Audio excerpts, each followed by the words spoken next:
एक व्यक्ति जो है, एक शिशु जो है, इस पर कई फैक्टर्स का प्रभाव पड़ता है। क्योंकि यही जा करके क्या बनेगा, वो रूल करेगा, यही नेतृत्व देगा, आगे चल करके क्या करेगा, यही नेतृत्व देगा। एपीजे अब्दुल कलाम को किसी ने बनाया ही तो है, ये अपने आप है। अगर वो व्यक्ति सेल्फ मेड भी है तो निश्चित रूप से प्रकृति ने सहयोग दिया होगा। सेल्फ मेड कहने का मतलब क्या है कि भौतिक रूप से हमको किसी ने मदद नहीं की, लेकिन आखिर संस्कृति ने तो मदद की होगी। हो सकता है कि समस्याएं भी मदद करती। आपको ईश्वर इतनी समस्याएं दे देगा तो वो भी गुरु बन जाएगा। एक गिरता हुआ पत्ता भी गुरु बन सकता है। हो सकता है कि एक पत्ता गिरे और हवा के साथ वो बह जाए और उछले गिरे और आपको ज्ञान हो जाए कि भाई जीवन तो ऐसे ही चलता है, गतिमान है जीवन, चरे बेती। और वो जीवन कैसा है, कभी उठता है कभी गिरता है। और जीवन का सूत्र यही है कि आप हवा के साथ क्या करो, बहते चलो और तटस्थ भाव से, निरपेक्ष भाव से। इसका मतलब है कि कोई भी, दत्तात्रेय ने 24 गुरु बनाए, गुरु तो कोई भी हो सकता है। इसका मतलब यह है कि समस्याएं भी पालना झुलाती हैं। हो सकता है ये समस्याएं क्या हो, थोड़ा कर्कश हो, ये पालना गद्देदार न हो, ये पालना मखमली न हो। नहीं, मखमली न हो, है कि नहीं। कहा जाता है कि हर सफल पुरुष के पीछे किसका हाथ होता है, नारी का हाथ होता है। तो क्या समस्याएं भी पालना झुलाती है। हमारा दर्शन भी, हमारी प्रकृति भी, प्रत्यक्ष रूप से माता भी, पिता भी, इतिहास भी,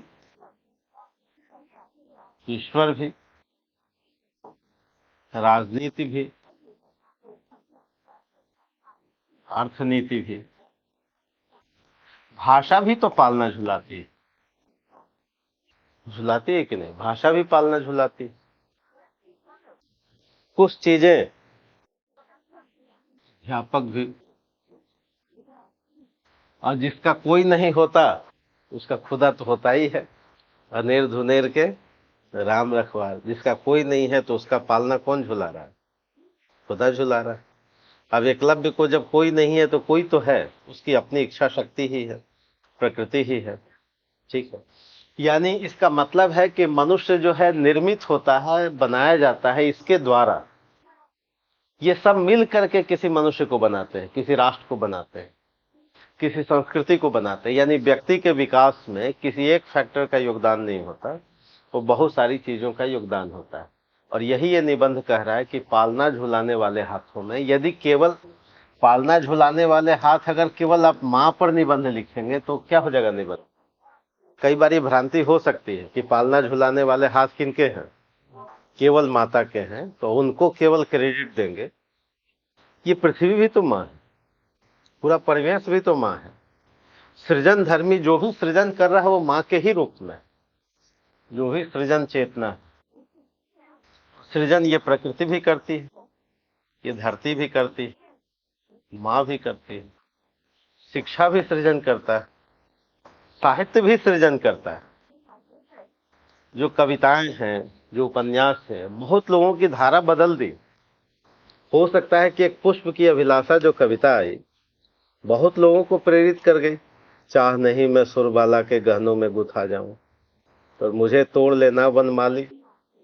एक कविता बहुत कुछ कह देती है और बहुत कुछ प्रेरित कर देती है। फ्रांस की क्रांति के पीछे साहित्य का ही योगदान। तो साहित्य भी जननी है, साहित्य भी निर्माता है, साहित्य भी पालनहार है। यानी कविता, साहित्य, दर्शन, भाषा, ये सब मिल करके किसी समाज को क्या करते हैं, निर्मित करते हैं। और समाज की जो प्राथमिक इकाई है, जो शिशु जन्म लेता है, जन्म से पहले का जो मनोविज्ञान है, यानी जब वो गर्भ में है, ये अनायास और संयोग नहीं है कि हमारी संस्कृति में ये माना गया कि शिक्षा तो गर्भ से ही शुरू हो जाती है। तो याद कीजिए अभिमन्यु को।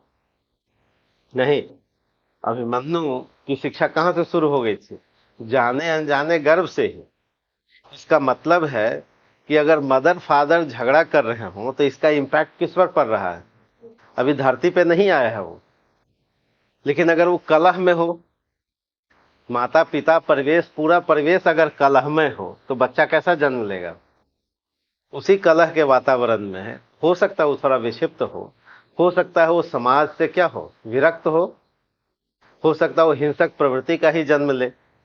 नहीं, अभिमन्यु को शिक्षा कहां से मिली? गर्भ से ही मिली।